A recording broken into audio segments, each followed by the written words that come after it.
Hey, thanks for joining us. Welcome to Geek Speak episode 10. Cool. What you want to talk about, brother? So recently, DC has been doing different little things that has irritated me. I don't think they are intentionally to irritate me, Well, but that's good. so in Black Adam they had a appearance of Henry Cavill Superman. Yeah, I heard it was like cameo at the end of the Right. movie and people went crazy over Yeah. it. So they were supposed to have one in the new Flash movie coming up, and they've decided they're going to cut it. Okay. And another thing that has to do with the Flash movie is they're bringing Michael Keaton back as Oh, the old Batman? the old Batman. Oh, man, I'd love to see that. Well, since they have him on contract. They had actually talked about doing a Batman Beyond and having him play the old Bruce Yeah. Wayne. Oh, I that'd don't be- know who Tim Drake's going to be. It'd be crazy if they didn't do that. Right? Oh, they're not doing it. They've decided to cut it. And so every time they do something, and I'm like, oh, that's going to be cool. That's going to be badass. They decide, yeah. Well, I heard they brought James Gunn in, Okay. who done the Guardians of the Galaxy. Mm-hmm. And he's trying to reboot basically the entire DC cinematic universe. And so he's kind of, his mindset is out with the old and with new.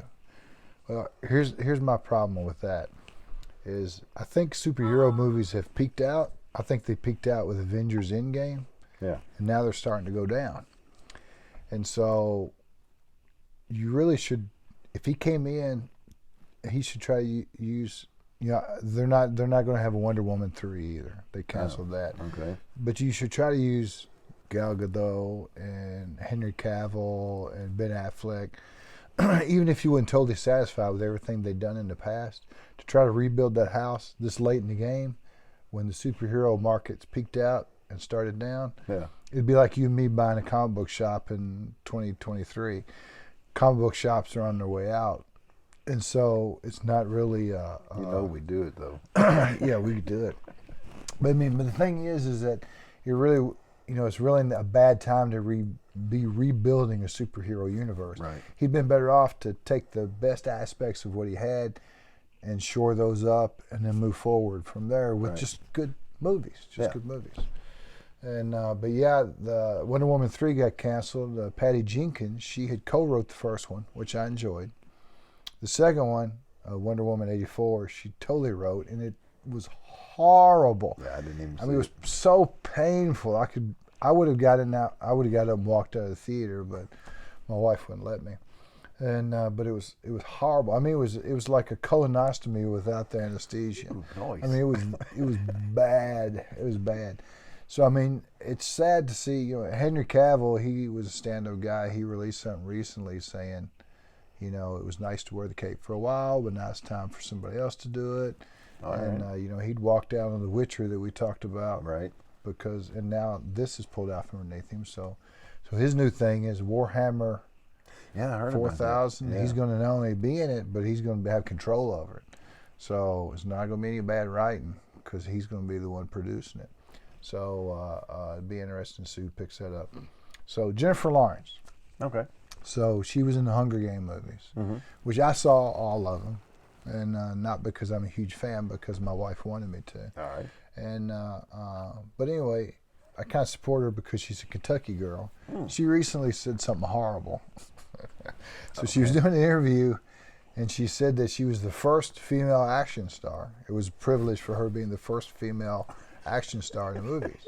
That's not horrible. That's just a mistake. Yeah, but I mean, why would you even say that? I mean, the internet and media is coming down on her hard because I mean, Sigourney Weaver and Linda Hamilton Right. and all these stars that had come before, and for her to make that statement, but I think we forget sometimes that actors and actresses are paid pretenders. Right. And so when they have a script and they're reading from it, they're as good as the script is. And so, but when you're being interviewed and the cameras are on you and they're asking you the same questions that they've asked you 1,000 times and you're trying to keep it fresh just for your own sanity, we all say stupid things, Right? And that was stupid of her to say.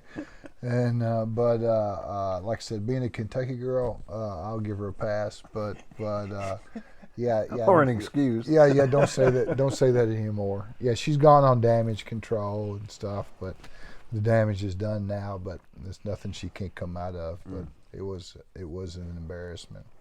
So what else you got?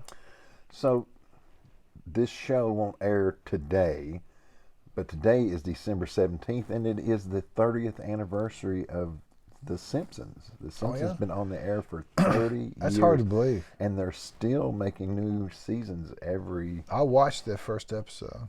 Oh, did you? Yeah, it was on a little black and white TV I had in my room. Yeah, was that when it was on Tracy Ullman show? Yeah. Yeah. So yeah, that was pretty awesome.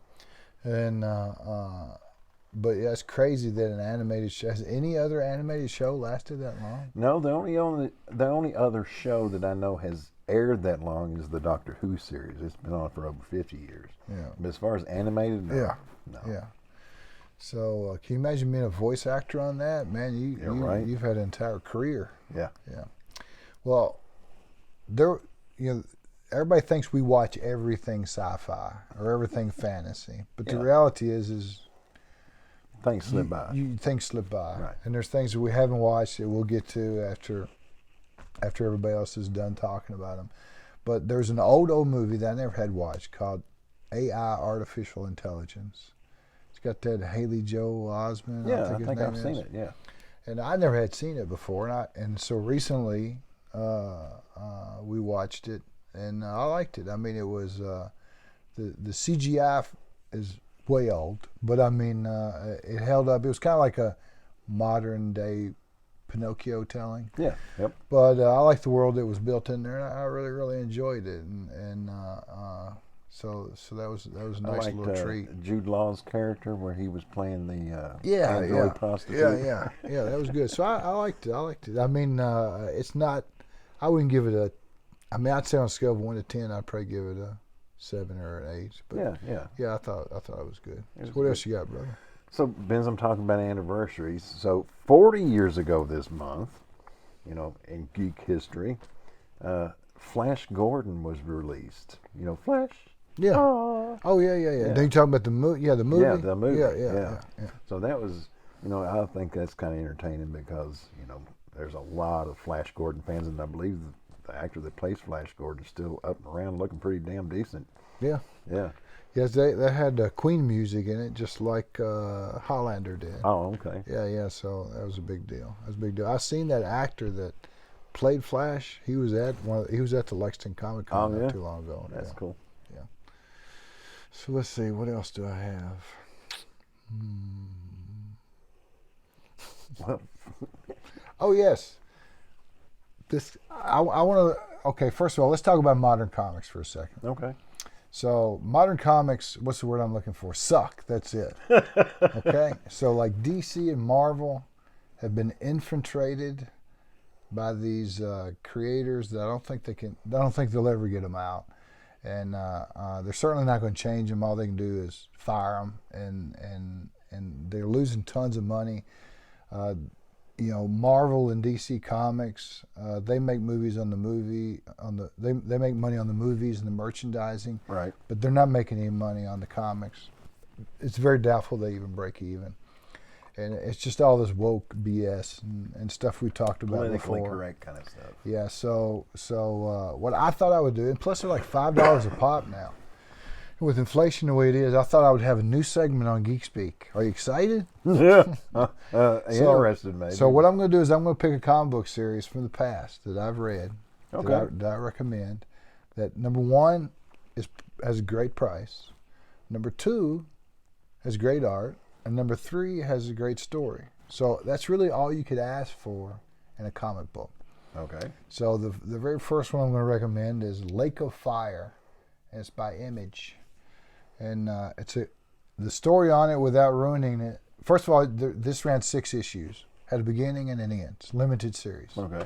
So what it's about these crusaders, and they go into this town, and they're told that there's demons in this town, or demons in the countryside. Okay. And of course, even being crusaders, and they think it's a bunch of BS. But when they get there, it's actually a crashed alien ship, and there's these red aliens that's come out of it, and they're terrorizing the countryside, and that's the way they perceive them, as demons. And so, because of their looks and because of their beliefs, so it's a lot like, remember that Hulu series Prey, where they had the Predator come back and it was Native Americans that fought? Yeah. Well, this is Crusaders versus aliens. It's well written, great art. And like I said, you can go to mycomicshop.com, and I'm not a sponsor. Yeah. I just say that because as far as online buying comics, that's a place I trust. Right. But it was come out several years ago. It was illustrated by Matt Smith and written by Nathan Fairbairn, I think is how you pronounce it. And but yeah, definitely check that out. And so that's my recommendation for this Geek Speak. So cool. You pick them up like $2 a piece. So you get 6 comics for $12. New comics are like $5 a pop. Yeah. And so you can get 2 comics for the price of 1. Actually cheaper than the price of 1. So definitely check them out. So, what else you got? Well, Ben's I was on a row of doing the anniversary things, and I've done 30 years, and I've done doing 40 years. So 50 years ago this month was one of my favorite movies was released. And I don't know how big of a geek thing it is, but it has Peter O'Toole and Sophia Loren, and it's The Man of La Mancha. I don't know. Do you know? I don't know anything about that. All right. Then that means you learned something. So it is basically the story of Don Quixote. Okay. And I know that you've had to heard some of the music from it. The Impossible Dream. You're not going to sing for me, are you? Yeah, I will if you want me to. Right. No, I know Don Quixote, but I'm not familiar with that movie. Yeah, The Impossible Dream, I have heard of that. Right. So it's 50 years old this month, and it's kind of crazy to think that, it's 50 years old, because I was 2 years old when it came out. And I've been listening to that kind of music and stuff ever since. So. And you're still straight. Yeah. I'm just joking. I'm just joking. Still straight. Because that would be a show tunes, right? Yeah. Right. Musicals. Yeah, you're right. Yeah, our mom used to make us watch musicals all the time. West Side Story and Sound of Music and all that stuff. Yeah. And but it didn't rub off. So what else you got? Anything else? That's it for me. That's it for me. So I guess we're done. I'm done. All right, man. Bye-bye.